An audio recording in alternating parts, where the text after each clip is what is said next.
미국에 잘 다녀왔습니다. 증시가 회복세라서 기분이 좋은데 우려되는 점이 딱 하나 있는 게 그 환율이에요. 환율이 1340원으로 상당히 높습니다. 그리고 연초 대비 점점 상승하고 있어요. 이게 아주 가끔은 2010년처럼 증시가 상승하면서 고환율을 기록하기도 하는데 이번에는 그런 의미로 보이진 않아요. 달러 인덱스는 하락하는데 원화가 강세를 보이지 못하고 있다. 그러면 이게 한국만의 문제가 있는 건 아니냐 이러면서 소문들이 있더라고요. 이것에 대해서 이야기를 다뤄보려고 합니다. 10년 동안 코스피와 원화 가치를 보면은 같은 움직임을 보이고 있어요. 한국 기업들은 주로 수출 기업으로 되어 있고 장사가 잘 되면 달러를 벌어옵니다. 달러가 늘어나니까 원화 가치가 상승하겠죠. 외국인 투자자들도 실적이 좋아지는 한국 기업에 투자를 하게 됩니다. 달러가 유입되면서 원화 강세가 더 빨라지죠. 원화 강세 속도가 빨라지면은 환차익을 노리는 외국인 투자자들까지 생겨납니다. 달러를 가지고 들어와서 한국 주식에 투자를 해요. 그래서 코스피가 상승하는 시기에는 원화도 강세를 띱니다.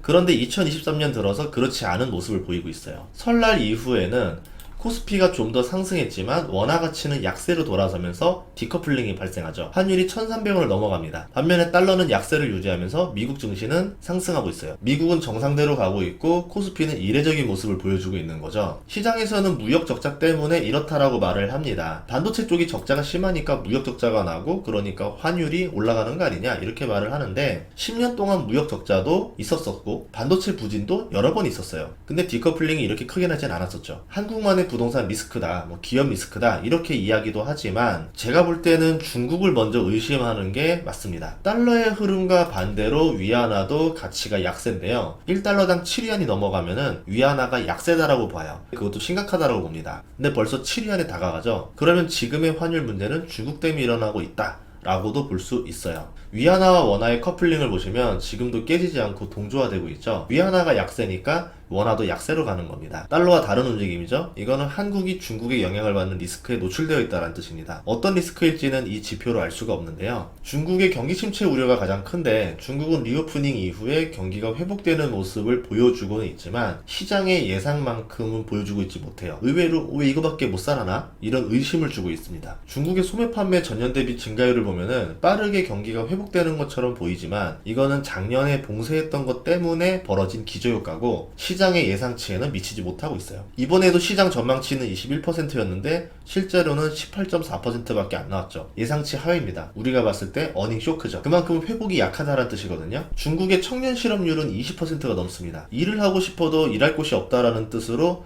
생산이 부진하다는 뜻입니다. 일자리를 구하고 월급을 벌어야 소비가 일어나고 경기가 회복되는데 일자리가 늘지 않으면 경기 침체를 의미하는 거죠. 아니면 다른 의미로 부동산 가격이 너무 상승하고 빈부격차가 너무 심해서 하위에 있는 청년층들이 일을 하지 않는 거예요. 나는 그냥 일을 안 할 거야. 이런 현상이 포함되어 있을 수도 있습니다. 청년들의 일자리는 왜 늘지 않는 걸까? 이것도 생각을 해봐야 되거든요. 지표를 보면은 중국은 디플레이션으로 들어가고 있어요. 제가 개인적으로 의심하는 거는 인구 구조입니다. 생각보다 빠르게 젊은 층이 줄어들고 있는 건 아닌가 하는 생각이에요. 젊은 층이 줄어들면은 노동력도 줄어들지만 소비력도 줄어듭니다. 전체 실업률은 5%로 낮은데 청년 실업률이 20%라는 거는 이해가 가지 않는 대목이죠. 소비자 물가도 보면은 전년 대비 증가율을 볼 필요도 없어요. 소비자 물가가 별로 오르지 않았습니다. 코로나 이전보다 물가 지수가 낮아졌어요. 지금 물가가 2017년 수준입니다. 여기에는 여러 가지 이유가 있는데요. 미중 무역 갈등도 있었고 중국에서 내수기업 챙기기로 인해서 내수기업들이 생산량을 많이 늘려서 공급 과잉이 벌어진 것도 있었고 작년에 코로나 봉쇄로 인해서 재고가 많이 쌓여 있는 것들도 있었어요. 또 싼 물건을 찾다 보니까 가격이 점점 내려가는 효과도 있었겠죠. 이런 것들이 혼합되면서 소비자 물가가 떨어지게 된 겁니다. 생산자 물가라던가 근원 인플레라던가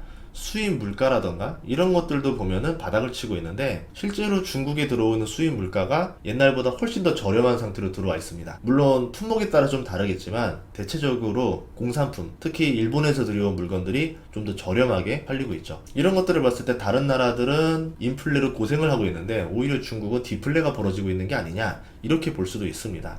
25년 동안 데이터를 봐도 2017년까지 4%를 유지했던 실업률이 미중 무역 분쟁 이후에 5%로 올라왔어요. 타격을 받았다라는 거죠. 위기 때는 6%를 넘겼습니다. 타격이 더 심해졌다라는 거죠. 지금은 실업률이 점차 낮아지고는 있는데 물가는 오르지 않는 상황이라는 겁니다. 소득이 늘지 않았을 수도 있다라는 거죠. 실업률은 떨어졌지만 소득이 늘지 않았기 때문에 소비가 활발히 벌어지지 않는 걸 수도 있다. 이렇게 되면은 경기가 침체로 들어가고 있다. 이렇게 예상해 볼 수도 있습니다. 중국 경제를 이끌던 부동산에 문제가 있을 있을 수도 있을 거예요. 그래서 여기도 한번 봤는데요. 부동산 착공 면적이 19년, 20년에 정점을 찍고 급락하기 시작합니다. 헝다 사태와 코로나로 인한 봉쇄가 맞물리면서 부동산 심리가 얼어붙은 것은 아닐까. 여기에 중국은 향후 경제 정보를 비공개로 하기로 했습니다.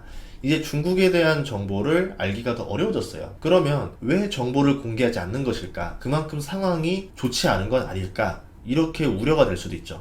물론 상황이 좋지 않은 것은 정부의 정책이 경제성장에 방점을 찍게 만드는 계기가 될 수도 있습니다. 정부는 성장과 분배를 고민하는데 지표가 나빠지게 되면은 분배보다는 다시 성장에 중점을 둬요. 미국의 금리 인상이 중단되고 금리 격차가 더 벌어지지 않을 수 있는 상황에서 경기 부양책이라던가 금리 인하가 나올 수가 있겠죠. 지금 섣불리 금리 인하라던가 경기 부양책을 했다가 미국의 금융 정책에 당할 수도 있기 때문에 미국의 긴축이 종료되었다라는 시점에 중국의 부양책이 한 발 더 빠르게 나올 수도 있습니다. 그럼 미국의 경제 호황보다 중국의 경제 호황이 한 박자 더 빠르게 올 수 있겠죠. 아니면 정치적인 자존심과는 별개로 미국과 경제적 관계 회복에 신경을 쓸 수도 있다라고 봐요. 자존심은 지키면서 경제는 성장시키는 방법인데 중국이 좋아하는 방법이죠. 미국에게 어떤 조건을 제시하느냐에 따라서 재선을 해야 되는 바이든 정부도 이 딜을 받을 가능성이 있다라고 봅니다. 이런 문제들이 해결이 되면은 경제 성장에 대한 기대감이 다시 늘어나고 우리나라 환율도 다시 안정을 되찾지 않을까 이렇게 기대해 봅니다. 올해 상반기를 보면은 악재들은 계속 나오고 있는데 증시는 계속 오르고 있어요. 악재가 나오면 증시가 하락한다는 1차원적인 관점보다는 그 다음에 무엇이 나올지를 예상해보는 역발상을 해보시는 것도 추천드립니다. 다음 시간에도 좋은 정보를 찾아뵙겠습니다. 구독과 좋아요, 알림 설정 부탁드릴게요.